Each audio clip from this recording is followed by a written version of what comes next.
ونؤمن به ونتوكل عليه ونعوذ بالله من شرور أنفسنا ومن سيئات أعمالنا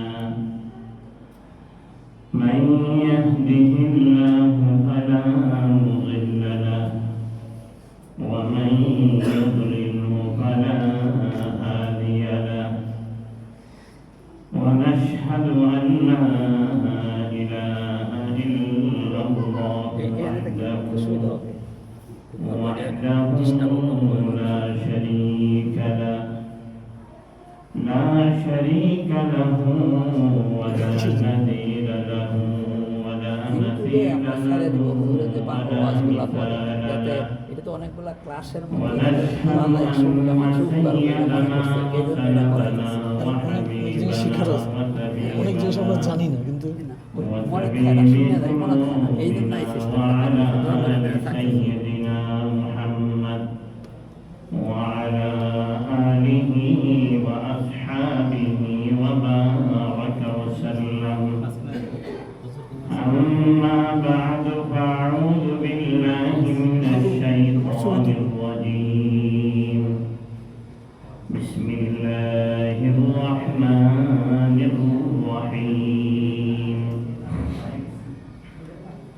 الحمد لله رب العالمين الرحمن الرحيم مالك يوم الدين إياك نعبد وإياك نستعين اهدنا الصراط المستقيم صراط الذين أنعمت عليهم غير المغضوب عليهم ولا الضالين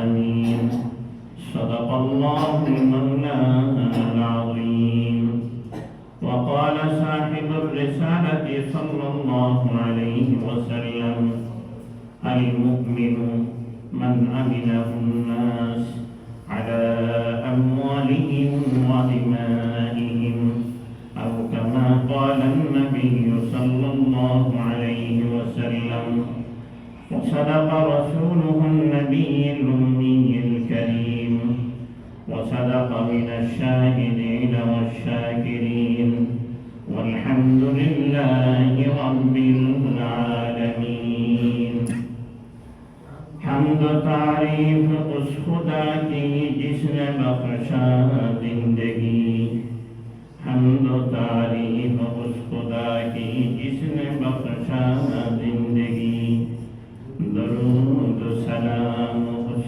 نبی پر جس نے سکھایا بندگی بلغ العلا بکمالہ کشف الدجى بجماله حسنت جميع خصاله صلوا عليه وآله اللهم صل على سيدنا ونبينا وشفيعنا وحبيبنا ومولانا محمد صلى الله عليه وعلى آله وأصحابه وبارك وسلم الحمد لله ثم الحمد لله আল্লাহ সুবহানাহু ওয়া তাআলা লাখো কোটি শুকর যে মহান পরওয়ারদিগার আলম আমাদের সকলকে পাশে রজবুল মুআজ্জিব 1447 হিজরি প্রথম জুমা রজব মাসের প্রথম জুমা আদায় করার জন্য আসার বসা এবং আল্লাহ সুবহানাহু ওয়া তাআলা কোরআন এবং সুন্নাহ থেকে আলোচনা শুনবার দুই রাকাত সালাতুল জুমাতুল ফরদিয়া আদায় করার জন্য আসার প্রসাদে তৌফিক দান করেছেন। এজন্য সশরে সর্বে সুজুদ হয়ে জুবানান কালিমাতুশ শুকর আদায় করে বলি আলহামদুলিল্লাহ। আল্লাহ সুবহানাহু ওয়া তাআলা দরবারে দরখাস্ত পেশ করি, আল্লাহ আমাদের কয়েকটা সালাতু সালাম পড়লাম, এই কয়েকটা সালাতু সালামকে অগণিত গুণ অজস্র করে বৃদ্ধি করে আল্লাহ হাবিবের উপযুক্ত করে যেভাবে তেলাওয়াত করলে আল্লাহ এবং আল্লাহ রাসূল সন্তুষ্ট হবেন, এই মোতাবেক চলুক, মোতাবেক সোনার মদিনার মধ্যে হাদিয়াতান পৌঁছায় দিবেন। আমিন। গুনাহ অর্থাৎ যে সমস্ত উম্মত মুহাম্মাদিয়া যারা দুনিয়া থেকে বিদায় নিয়ে গেছে, যারা দুনিয়াতে জীবিত আছে, কিয়ামত পর্যন্ত মুমিন মুমিনা দুনিয়াতে আসবেন, আল্লাহ সমস্ত গুনাহ আল্লাহ সকলের সমস্ত গুনাহ মাফ করে দিন। আল্লাহ সকলকে জান্নাতি হিসেবে কবুল মঞ্জুর করে দিন। আলহামদুলিল্লাহ সুম্মা আলহামদুলিল্লাহ। আমি সূরা ফাতিহা আপনাদের সামনে তেলাওয়াত করছি। এর থেকে কয়েকটা কথা বলার চেষ্টা করব। আসলে ওয়াজ নসিহত ওই ব্যক্তি করতে পারে যে ব্যক্তির দুইটা গুণ রয়ে গেছে। প্রথম গুণ হচ্ছে ইলমের গুণ, দ্বিতীয় গুণ হচ্ছে আমলের গুণ। যে ব্যক্তির মধ্যে এই দুই গুণে গুণান্বিত, ওই ব্যক্তি ওয়াজ নসিহত যত কিছু সব করতে পারে। এই দুই গুণের কোনো গুণ আমার মধ্যে নেই। তবু আমি আপনাদের সামনে বসছি আদব রক্ষা করার জন্য। আল্লাহ তাআলা আমার আপনার জবান থেকে আমার আপনার শোনার মধ্যে এমন কথাগুলি আনুক যেগুলি আমি আর আপনি আমল করতে পারি ইনশাআল্লাহ তাআলা। এই জন্যই প্রথম এই কথাটা আমি বলবো, যে লোক তার সম্পদ থেকে কেউ দিয়ে দিছে, নিজে ভোগ করছে এবং রেখে গেছে, এই সমস্ত কিছুর মধ্যে পরিপূর্ণভাবে ভোগ করতে পারবে, ওই ব্যক্তি হবে সফল এবং কামিয়াব। এটা কোন রাস্তা, কোন পথে, এই আলোচনাটা করার চেষ্টা করবো ইনশাআল্লাহ তাআলা।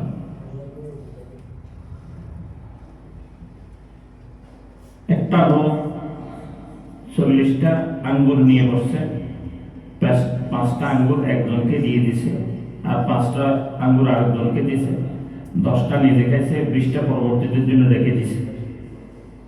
অনুরূপ ভাবে আরেকটা লোক একই অবস্থায় করছে, 5টা একজনকে দিছে, 5টা আরেকজনকে দিছে, 10টা নিজে খাইছে, 20টা রেখে দিছে। আমার আর আপনার দৃষ্টিকোণ দেখা যাচ্ছে দুটোটা সমান, কিন্তু আল্লাহ সুবহানাহু ওয়া তাআলার কাছে দুটোটা সমান নয়। কারণ যে ব্যক্তি 5টা অন্যজনকে দিয়েছে, 5টা আরেকজনকে দিয়েছে, নিজে ভোগ করছে এবং 20টা রেখে দিছে, প্রথম ব্যক্তিকে আল্লাহ তাআলা বলতেছেন, বান্দা তুমি যে দুইজনকে 5টা দিছো এটাও বরবাদ, নিজে ভোগ করছো এটাও বরবাদ, রেখে আসছো এটাও বরবাদ। দ্বিতীয় ব্যক্তি 5টা দিয়েছে, নিজে ভোগ করছে, 20টা রেখে দিছে, বলছে তোমার সব কাজে আছে। এটার দলিল কি, প্রমাণ কি? যদি আমরা সূরা বনী ইসরাঈল সূরা নম্বর 17 আয়াত নম্বর 18-19 এই দুইটা তেলাওয়াত করলে আমাদের কাছে সহজ হয়ে যাবে এই দুই ব্যক্তির বিবরণ আল্লাহ তাআলা কিভাবে দিচ্ছে। দেখতে দেখা যাচ্ছে দুজনের কাজে কি একই ধরনের কাজ, একই সুরতের কাজ, কিন্তু আল্লাহর কাছে একটার কোনো দাম নাই, আরেকটার এত দাম, এত কিমত, যে নিজে ভোগ করছে এটা পর্যন্ত সে ফল পাবে। আল্লাহ তাআলা বলেন, মান কানা ইউরিদুল আজলা আজ্জালনা লাহু ফিহা মা নাশা লিমান নুরিদু সুম্মা জাআলনা লাহু জাহান্নামা ইয়াসলাহা মাযমুমান মাদহুরা। যে বান্দা, প্রথম বান্দা, তিনি 5টা একে 5টা ওকে দান করছেন, দিয়েছিলেন, এটা তার সুনামের জন্য, তাকে দানবীর বলবে। নিজে খাইতেছে, বলছে শক্তি হবে, অন্যের সাথে পরোয়ার মতো করতে পারবো, গীবত শিকায়ত করতে পারবো, অন্যের পরনিন্দা মালামতে করতে পারবো, এমন রেখে গেছে পরবর্তী জেনারেশনের জন্য। বলছে পরবর্তী জেনারেশনরা বলছে, দেখো আমার পিতা আমাদের জন্য কত সম্পদ রেখে গেছে। যখন এইরকম কোন বান্দা হবে, শুধু দুনিয়ার মধ্যে তার কাজ, দুনিয়ায় তার সীমাবদ্ধ, আমি আল্লাহ সুবহানাহু ওয়া তাআলা বলছি, সুম্মা জাআলনা লাহু জাহান্নাম, তার সব বরবাদ হয়ে গেছে। শুধু এতটুকু না, ইয়াসলাহা মাযমুমান মাদহুরা, আমি তাকে বেইজ্জতি করে, জিল্লতি করে জাহান্নামে দিয়ে দেব। হুবহু একই সূরত, একই জিনিস, একই ধরনের অন্যজনে করতেছে, তার কি অবস্থা হচ্ছে আল্লাহ তাআলা বলেন, ومن أراد الآخرة وسعى لها سعيها وهو مؤمن فأولئك كان سعيهم مشكورا। করতেছে তার উদ্দেশ্য এবং মাকসাদ, আমি যে বান্দাকে 5টা দিচ্ছি, এই বান্দাকে 5টা দিচ্ছি, এটা হচ্ছে হুব্বুন লিল্লাহ, একমাত্র আল্লাহর মহব্বতের কারণে এই বান্দাদেরকে আমি দিয়ে আমার হক আদায় করতেছি। আল্লাহ আমার উপর একটা হক দিয়েছিলেন, ওই হক আমি আদায় করতেছি। আমাকে খাওয়ার হক আল্লাহ তাআলা দিয়েছেন, খাওয়ার কুলুবান হালালান তাইয়্যিবা, পবিত্র খানা আমাকে খাওয়ার জন্য আল্লাহ তাআলা হক দিয়েছেন, ওই হক আমি আদায় করতেছি। আল্লাহ আমাকে হক দিয়েছেন, আমার পরবর্তী জেনারেশনকে তুমি এইরকম করে দিও না, এরকম করে দিও না, এরকম করে দাও। তো তারা যেন অন্যকে দিতে পারে ওইরকম তাদের সম্পদশালী করে যাচ্ছে, একমাত্র আল্লাহ তাআলা আমার উপর হক দিয়েছেন, ওই জন্য দায়িত্ব দিয়েছেন, ওই জন্য কর্তব্য দিয়েছেন, ওই জন্য বান্দার এই উদ্দেশ্য থাকার কারণে এই বান্দাকে আল্লাহ সুবহানাহু ওয়া তাআলা বলতেছেন ওয়া হুয়া মুমিন ওয়া হুয়া ফিল জান্নাহ, সে জান্নাতের মধ্যে প্রবেশ করবে। ফাউলাইকা কানা সাইয়ুহুম মাশকুরা, তার শুধু চেষ্টাটাকে, তার ইচ্ছাটাকে, তার নিয়তটাকে আমি আল্লাহ তাআলা বলতেছি কৃতজ্ঞ বান্দা হয়ে যাবে। সুবহানাল্লাহ। ওই জন্যই যদি কোনো বান্দা দুনিয়ার কাজ করবে, দুনিয়ার কাজ নবীরা করছেন কি করেনি? সাহাবায়ে কেরাম, আল্লাহর ওলিরা, আল্লাহর উলামায়ে কেরাম। দুনিয়াবিহীন, আমি সবসময় বলি দুনিয়াবিহীন আখিরাত হতে পারে না। যদি কেউ এই দুনিয়াটাকে আখিরাতের ডাইসের মধ্যে ঢুকাই দিতে পারে, তার হায়াত সফল এবং কামিয়াব।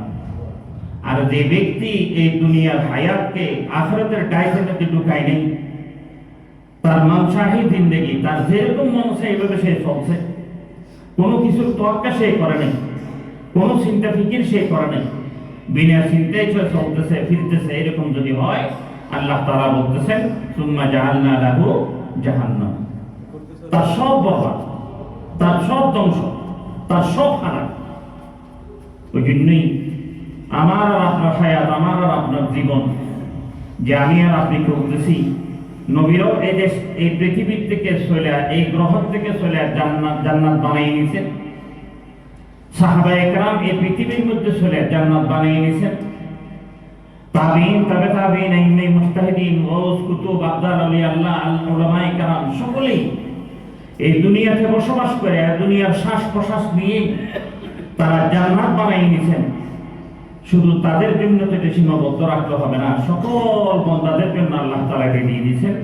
আমার সকল বান্দা, আমার সকল বান্দা আল্লাহ তাআলা এভাবেই তার কথার মধ্যে বলেন, কি বলেন? লিয়াবুদুল্লাহা মুখলিসিনা লাহুদ্দিন, আল্লাহ সমস্ত বান্দাদের জন্য এই দ্বীন উন্মুক্ত। ইখলাসের সহিত যখন বান্দা এই দ্বীনকে পালন করবে, আমি আল্লাহ সুবহানাহু ওয়া তাআলা কাল কিয়ামতের ময়দানে তাকে জান্নাত দেওয়া আমার উপর ফরজ হয়ে যাবে। সুবহানাল্লাহ, এটা আল্লাহর উপর ফরজ হবে। বান্দাকে জান্নাত দিয়ে দিবে, জান্নাতের মতো নিয়ামত দিয়ে দিবে। ওই জন্যই আমি আর আপনি যে হায়াত আমি আর আপনি অতিবাহিত করব, চিন্তা এবং ফিকির করব যে কিভাবে আমার হায়াত, আমার জীবন কাটাইতে হবে। এই হায়াত এবং জীবন কাটানোর মধ্যে মুমিনের সর্বপ্রথম যে কাজটা, এটা হচ্ছে সালাত, নামাজ। এই নামাজের মধ্যে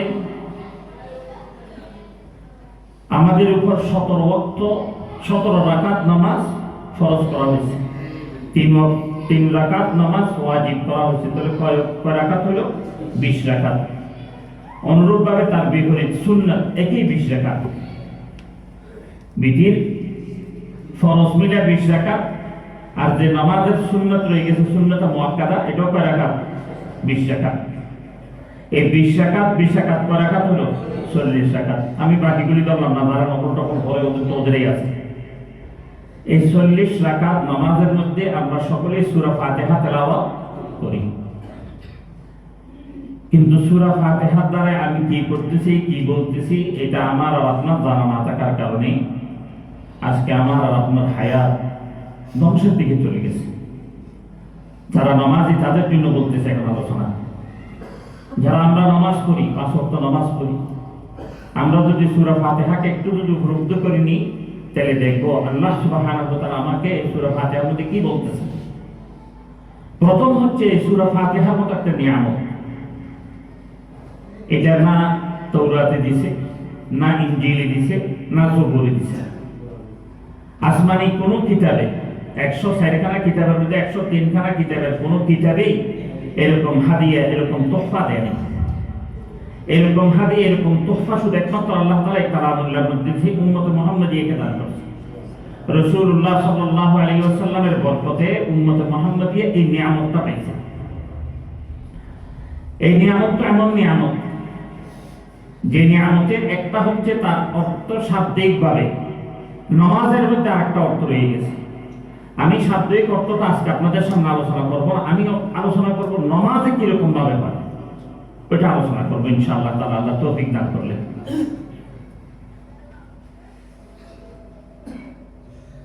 এমন অবস্থা সূরা ফাতিহা এটা যে আল্লাহ সুবহানাহু ওয়া তাআলা এই সূরা ফাতিহার মধ্যে কোরআন শরীফে আয়াত রয়ে গেছে 6666 মতান্তরে এগুলি। এত আয়াতগুলি সব আয়াতের সান্নিধ্যাস আল্লাহ তাআলা সূরা ফাতিহা ঢুকিয়ে দিয়েছেন। আর সূরা ফাতিহার মধ্যে পুরো সান্নিধ্যাস দুটো শব্দের মধ্যে ঢুকিয়ে দিয়েছে। এতটুকু স্মরণ থাকবে, এতটুকু জিনিসটা স্মরণ রাখবেন। পুরো কোরআন শরীফকে আল্লাহ তাআলা তার সান্নিধ্যাসটা আছে না, মূল জিনিসটা, মূল থিংস, এটা সারাংশ, এটা ঢুকিয়ে দিয়েছে কোথায়? সূরা ফাতিহা। আবার সূরা ফাতিহাকে পুরো ঢুকিয়ে দিয়েছে, তার সান্নিধ্যাসটা ঢুকিয়ে দিয়েছে দুটো শব্দের মধ্যে। তাহলে বুঝেন সূরা ফাতিহার দাম কত, ওজন কত, কিমত কত। কথা বুঝাইতে পারছি কিনা? একটুটুকু বুঝাচ্ছে সামনে অগ্রসর হয়ে। এখন আল্লাহ সুবহানাহু ওয়া তাআলা এই সূরা ফাতিহাকে এত দামি বানাইলেন, এত দামি বানাইলেন, এত দামি বানাইলেন। ফরজ যত নামাজ আছে, যত রাকাত আছে, সমস্ত রাকাতে সূরা ফাতিহা পড়তে হচ্ছে। যত ওয়াজিব নামাজ আছে প্রত্যেকটা রাকাতে সূরা ফাতিহা, যত সুন্নাত নামাজ আছে প্রত্যেকটাতে সূরা ফাতিহা পড়তে হচ্ছে।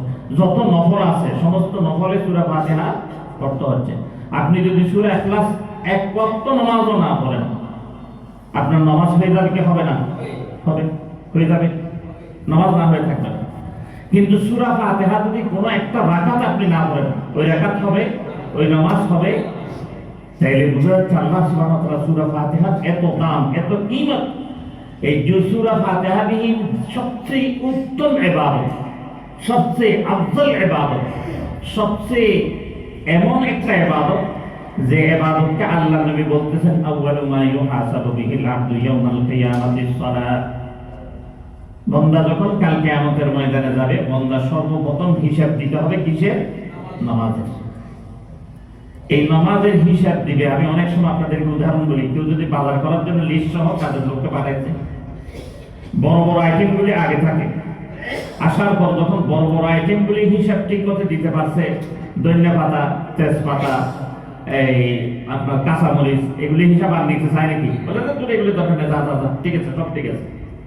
আল্লাহ তাআলা বান্দাকে বলতেছেন, বান্দা শুনো, তোমার নামাজ যদি ঠিক হয়ে গেছে, তাহলে তোমার কাল কিয়ামতের ময়দানে পুরো হিসাব ঠিক হয়ে গেছে।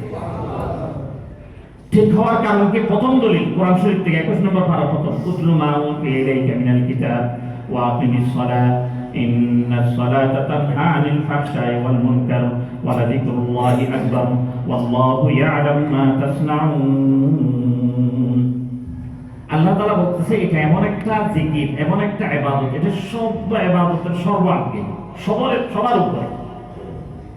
এবং এই ইবাদত তোমাকে এমন করবে, যত ধরনের গুনার কাজ আছে এগুলি থেকে পবিত্র করে দিবে। সুবহানাল্লাহ বলবেন না? সমস্ত গুনার কাজ থেকে পবিত্র করে দিবে আল্লাহ তাআলা এই নামাজের বদলে। এটা হচ্ছে নামাজ এমন একটা জিনিস, নামাজ এমন একটা ইবাদত, অন্য কোনো ইবাদত আপনাকে গুনাহ থেকে বাঁচাইতে পারবে এরকম কোনো গ্যারান্টি কোথাও নাই। আমি কোরআন শরীফ থেকে আপনাদেরকে বলতেছি, 21 নম্বর পারার প্রথম আয়াত আল্লাহ তাআলা বলতেছেন, তুমি যদি নামাজ পড়ো, এই নামাজ তোমাকে সমস্ত গুনার কাছ থেকে কি করে দিবে? বাঁচিয়ে দিবে। তাহলে সেই নামাজ আমি আর আপনি কিভাবে আদায় করবো না করবো, এটা যখন আমি আর আপনি তারিফ এবং তারবিয়ত দিতে পারবো, ইনশাআল্লাহ আমার জন্য আপনার জন্য নামাজ সহজ হয়ে যাবে। এই নামাজ এমন নামাজ যে নামাজের হিসাব আল্লাহ সুবহানাহু ওয়া তাআলা প্রথম নিবেন, নেওয়ার পর বান্দার যদি এই হিসাবের মধ্যে ঠিক রয়ে গেছে, তাহলে সব ঠিক হয়ে যাবে। এটা কারণ কি? রোজা প্রতিদিন না বছরে এক মাস? যাকাত প্রতিদিন না বছরে একবার? বছরে একবার। এখন আসেন হজ, এটা হায়াতে একবার না প্রতিদিন না বছরে না মাসে? হায়াতে একবার। তাও সকলের উপর নয়, যাকাতও সকলের উপর নয়। নামাজ এমন একটা নিয়ামত যেটা এমন কোন ব্যক্তি নেই যে ব্যক্তির উপর নামাজ ফরজ নয়। গোলাম হয়ে থাকলো, এখন তো গোলামের কথা নাই, কিন্তু তুমি বলতেছি গোলাম হয়ে থাকলো তার উপরে নামাজ ফরজ, তাহলে চাকর হয়ে থাকলে তো বদরিকা উলাই ফরজ, কোনো কথা ছাড়া ফরজ। তাহলে ওই জন্যই দেখা যাচ্ছে যে 5 ওয়াক্ত নামাজ প্রত্যেকটা ব্যক্তির উপর ফরজ। এদিক দিয়ে হচ্ছে নামাজের মাকাম, নামাজের শান অনেক উপরে। এরপর আসেন নামাজকে আল্লাহ সুবহানাহু ওয়া তাআলা শুধু দিনে একবার এরকম দেননি, দিনে এমন ভাবে সেটিং করে দিয়েছে, আপনি অফিস কিভাবে করতে পারবেন, দুনিয়াটা কিভাবে করতে পারবেন, এই পদ্ধতি সিস্টেম ঠিক মতো রাখা আপনাকে সমস্ত নামাজের সময়গুলি ফিট করে দেওয়া হয়ে গেছে। কথা বুঝেন না মনে হয়? বুঝাইতে পারছি কিনা জানি না, আমি মনে আমার কোথায় এটা আমার দুর্বলতা, কারণ আমার মধ্যে বললাম তো ওইরকম এলেম নাই, ওইরকম জ্ঞান নাই যে আপনাদেরকে বুঝাইতে পারবো। আল্লাহ তাআলা যদি চাইতেন ফজরের নামাজের পর একটা 2 রাকাত, 11টা থেকে আবার 4 রাকাত, আপনি আবার যোহরের সময় 4 রাকাত, এই 3টার থেকে আবার 4 রাকাত, অমুকের সময় আবার 3 রাকাত, অমুকের সময় 4 রাকাত, যদি পুরো দিনের মধ্যে একটা নামাজগুলি ফেলে দিতেন, রাত্রে তো আরামের জন্য তোমরা ঘুমিয়ে যাও, এরকম যদি বলতেন তাহলে অফিস আদালত করা যেত। কিন্তু আল্লাহ এমন সিস্টেম করছেন, ফজরটা ফজরের মধ্যে ফেলছেন, অফিসটা আওয়ারের মধ্যে মাত্র একটা ওয়াক্ত ফেললেন, বাকি ওয়াশমেশের পরে ঘুমের আগে বাকি 3 ওয়াক্ত ফেলে দিয়ে দিলেন। এমন সুন্দর সিস্টেম করে দিলেন, এই ইবাদত যেন তোমার কোনো ধরনের বিঘ্ন না হয়। কাল কিয়ামতের ময়দানে তুমি এসে বলতে না পারো আমার অমুক কারণে আমি নামাজ পড়তে পারি নাই। ওই জন্যই দেখবেন অনেক জায়গায় লেখা থাকে উক্তি, কি উক্তি? তুমি কাজকে বলো আমার নামাজ আছে, নামাজকে বলো না আমার কাজ আছে। কারণ এটা কিন্তু কার কথা নয়, এটা উক্তি যে করতেছে তার কথা নয়, এটা কার কথা? আল্লাহর কথা। আল্লাহ তাআলা বলেই দিয়েছে এটা, তোমার যে সময় কাজ ওই সময় আমি নামাজ দিই নাই, যে সময় তোমার কাজ নাই ওই সময় আমি তোমাকে কি দিছি? নামাজ দিছি। এই জন্য নামাজ এত গুরুত্বপূর্ণ, সালাত এত গুরুত্বপূর্ণ, এমনকি গিয়ে এমন অবস্থায় গিয়ে পর্যায়ে পড়ে গেছে, যদিও হানাফি উলামায়ে কেরাম যদি বলছে যে সালাতান মুতাআম্মাদান তারকু সালাত মুতাআম্মাদান ফাকাদ কাফার, একটা হাদিস আছে, এই হাদিসের আন্ডারে উলামায়ে কেরামে আহনাফ যারা, তারা বলেছে তুমি যদি ইচ্ছে করে কোনো নামাজ পড়ো না, তাহলে তুমি একটা কুফরি করছো, কাফের হয়েছে, এটা বলে না। কিন্তু অন্য মাসলাকের যারা হয়ে গেছে তারা বলেছেন তুমি কাফের হয়ে গেছো। কি হয়ে গেছো? কাফের হয়ে গেছো। কারণ তোমার মধ্যে কুফরের মধ্যে পার্থক্য করার যে ইবাদত, এটা হচ্ছে একমাত্র নামাজ। তাহলে ওই জন্যই দেখা যাচ্ছে নামাজের গুরুত্ব এত বেশি। আর এই নামাজের মধ্যে গুরুত্বপূর্ণ যে বিষয়টা, এটা হচ্ছে কোনটা? সূরাতুল ফাতিহা। কথা বুঝাইতে পারছি কিনা? আমি আপনাদেরকে এই থিংসের মধ্যে আনতেছি, এটার মধ্যে আনতেছি, এইটার মধ্যে ঢুকাতে চাচ্ছি। নামাজ এত গুরুত্বপূর্ণ, এই গুরুত্বপূর্ণের মধ্যে সবচেয়ে দামি এবং কিমতি যে জিনিসটা, এটা হচ্ছে কি? সূরা ফাতিহা। সূরা ফাতিহা অন্য সূরা না পড়লে নামাজ হয়ে যাবে। অন্য সূরা না পড়লে মানে আমি সূরা ইখলাস পড়লাম না, আমি সূরা কাউসার পড়লাম, সূরা নাস পড়লাম, সূরা ফালাক পড়লাম, এইগুলি পড়লাম, তাহলে নামাজ হয়ে যাবে। কিন্তু সূরা ফাতিহা পড়লাম না, নামাজ হবে?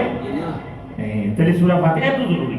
তাহলে আসলে সূরা ফাতিহার মধ্যে এমন কি জিনিস রয়ে গেছে, সূরা ফাতিহা এত দামি, নামাজও এত দামি, দুই দামিকে এক জায়গায় করে এমন অবস্থা করছে আল্লাহ তাআলা, একটা বিহীন আরেকটার কোনো কি নাই, দাম নেই, একটা বিহীন আরেকটার কোনো দাম নেই। তাহলে দুটোটা এত দামি আল্লাহ তাআলা এক জায়গায় করে দিলেন, এটা কি জিনিস? তাহলে আসেন এটার মধ্যে আসে।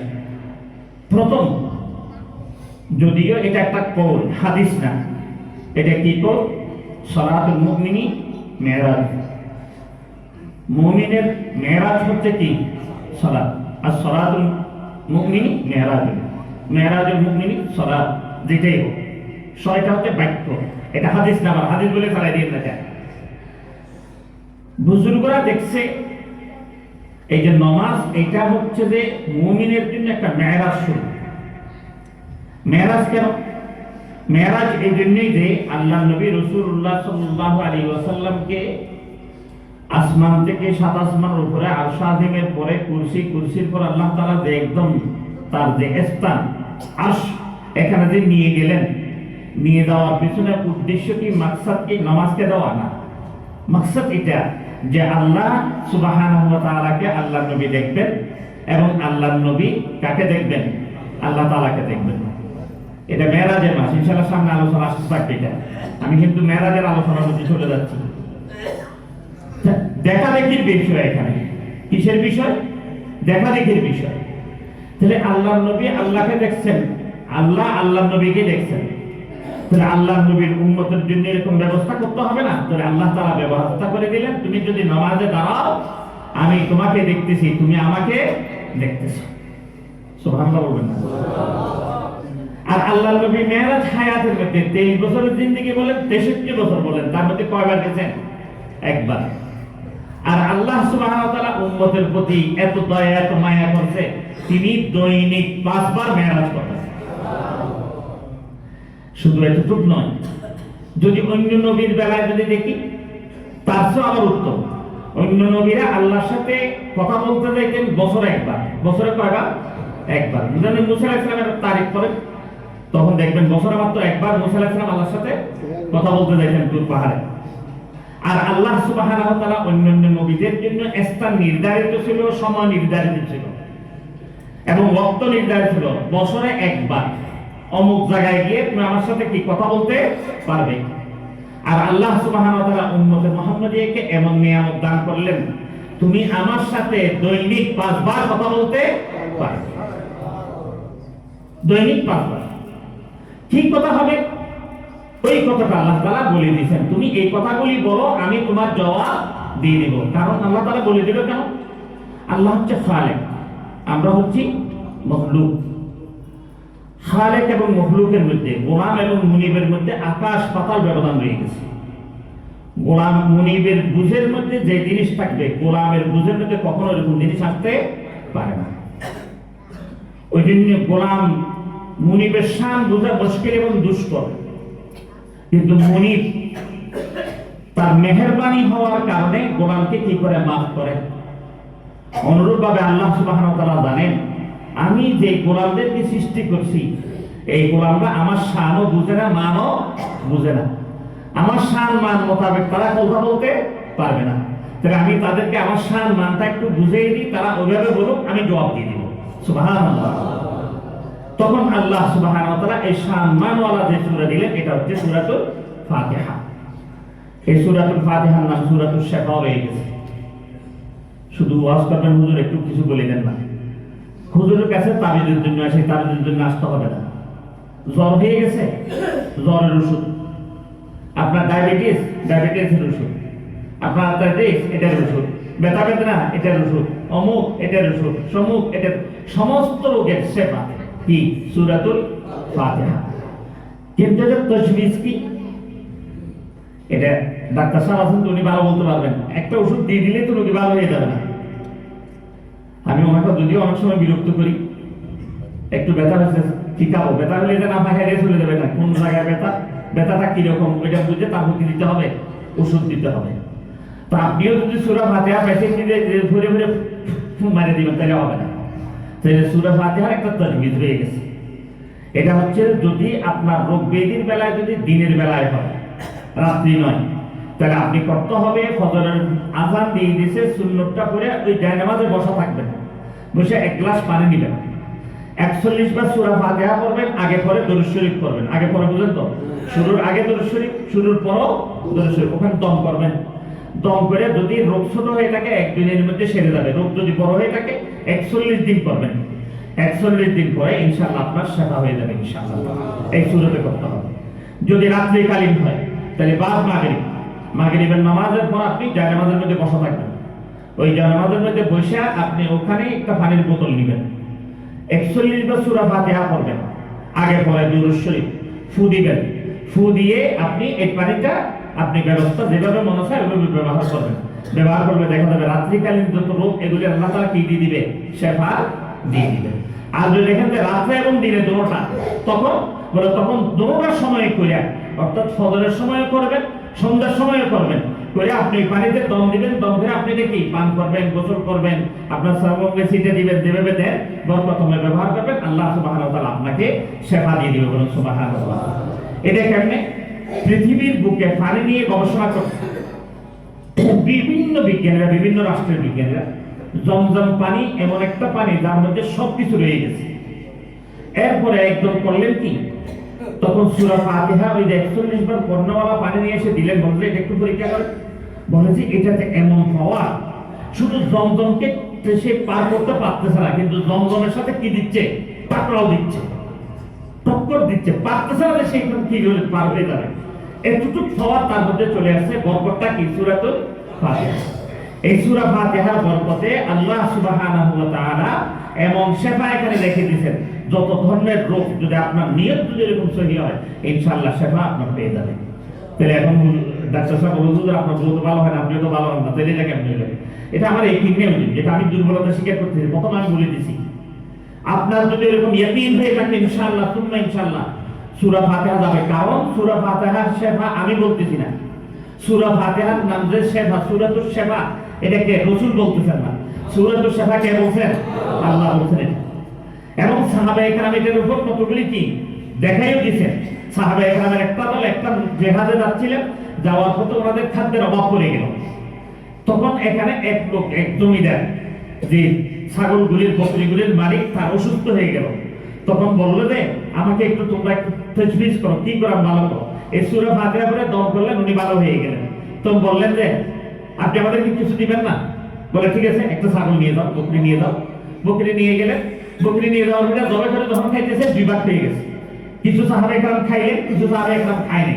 বলে তাবিজ দেওয়ার টাকা জায়েজ নেই তো, এটা বলে ফেলতেছেন। আর তো বলছেন না, এটা তো তাবিজ দেওয়ার জন্য না, তো আমি এটা তো আমাদেরকে সে হাদিয়ে দিছে, হাদিয়েতে নিয়ে আমরা খাচ্ছি, সে উপকার পাইছে, উপকারের জন্য নয়, আল্লাহ তাআলা শুকরিয়া আদায় করার জন্য সে আমাদেরকে হাদিয়ে দিয়েছে, এটা আমরা হাদিয়ে খাচ্ছি। যখন হাদিয়ে একদম খাইলেন, আনন্দ খাইলেন না, আল্লাহ নবীর কাছে গিয়ে বললেন ইয়া রাসূলুল্লাহ, আমি সংক্ষিপ্ত বলতেছি, এটা বুখারীর হাদিস। আল্লাহ নবী বলছিলেন হ্যাঁ, যারা খাও নাই তারা এত উত্তম কাজ করো নাই, যারা খাইছো তারা সবচেয়ে উত্তম কাজ করছো। তাইলে বোঝা যাচ্ছে জার ফুক করে যদি আপনি কিনেন, ফুসে নেন, না জায়েজের মধ্যে পড়বে না, এটা আবার না জায়েজের মধ্যে ফেলে দিয়েন না। আল্লাহ খায় এটা কোন দিকে যদি কথা চলে। সূরা ফাতিহা শেফা, সূরা ফাতিহা শেফা। আল্লাহ সুবহানাহু ওয়া তাআলা সূরা ফাতিহাকে দেন নেই এরকম কোন সূরত নেই। সর্বদিক দিয়ে আল্লাহ তাআলা সূরা ফাতিহাকে ফায়দামন্দ করে দিয়েছেন। এই সূরা ফাতিহার উপর আমি আলোচনা করতে চাইছিলাম, কিন্তু আমার সময় তো আমাকে জানতে দিচ্ছেন, বলছে তাড়াতাড়ি নামো, সময় শেষ, তোমাকে আর যদি ধরে এটা শেষ করা যাবে না, এটা অনেক লম্বা কথা। এখানে আল্লাহ সুবহানাহু ওয়া তাআলা আমাদের সকলকে আগামী জুমায় যদি আল্লাহ আমাকে সহি সালামতে রাখেন, সুস্থ রাখেন, ইনশাআল্লাহ আগামী জুমার মধ্যে সূরা ফাতিহার উপর কথা হবে ইনশাআল্লাহ। আমি আজকে নামাজের ফজিলত কি, সূরা ফাতিহার ফজিলত কি, দুটোটা কেন আল্লাহ তাআলা এক জায়গায় করে দিলেন। অন্য সূরা ছাড়া নামাজ হয়, অন্য সূরা ছাড়া নামাজ হয় না। আপনি সূরা ইখলাস পড়বেন না, আরেকটা সূরা পড়বেন, নামাজ হয়ে যাবে। কিন্তু সূরা ফাতিহা না পড়ে অন্য সূরা পড়বেন, নামাজ হবে? নামাজ হবে না। তাইলে নামাজ যদি না হয় সূরা ফাতিহা দিয়ে, তাহলে সূরা ফাতিহার কত দাম, এটার উপর এটা আমাদের বুঝা আসে না কেন? এই বুঝা আসার জন্য তার উপর নামাজের সূরতে যে অর্থ, এটার উপর আল্লাহ তাআলা যে সংক্ষিপ্ত আলোচনা করার তৌফিক দান করেন আগামী জুমায় আল্লাহ তাআলা। ওই জন্য আমি বলি, যারা আগে আসেন না তারা তো ভাইও হারিয়ে ফেলবেন আগামী জুমায়। এই জুমা হয়তো বিভিন্ন কথাবার্তা হয়েছে, এটা হারাইলে এত সমস্যা নেই, কিন্তু আগামী জুমায় যদি প্রথম থেকে আপনারা না আসেন, তাহলে আপনারা এটা গুরুত্ব হারাই ফেলবেন। বলতো আপনি পণ্ডিত আমি দেখাচ্ছেন, আপনার সে বড় বড় পণ্ডিতের ওয়াজ শুনছি, সমস্যা নেই। তাহলে এরকম যদি হয়ে থাকে তাহলে ওনার জন্য আমার কথা না। আর যে ব্যক্তি এরকম নাই, না আমি ছোট, আমার দিল ছোট, এই ছোট হুজুর আমি ছোট করে ওয়াজ করবে, এরকম যদি থাকেন ইনশাআল্লাহ তখন প্রথমে চলে আসবে ইনশাআল্লাহ সূরা ফাতিহার আলোচনা আগামী জুমায় সর্বপ্রথম বসার পরে ইনশাআল্লাহ শুরু হয়ে যাবে। আল্লাহ সুবহানাহু ওয়া তাআলা আমাদের সকলকে বোঝার, সমঝার এবং আমল করার তৌফিক দান করুন। আমিন। ওয়া আখিরু দাওয়ানা আলহামদুলিল্লাহি রাব্বিল আলামিন। আমরা যারা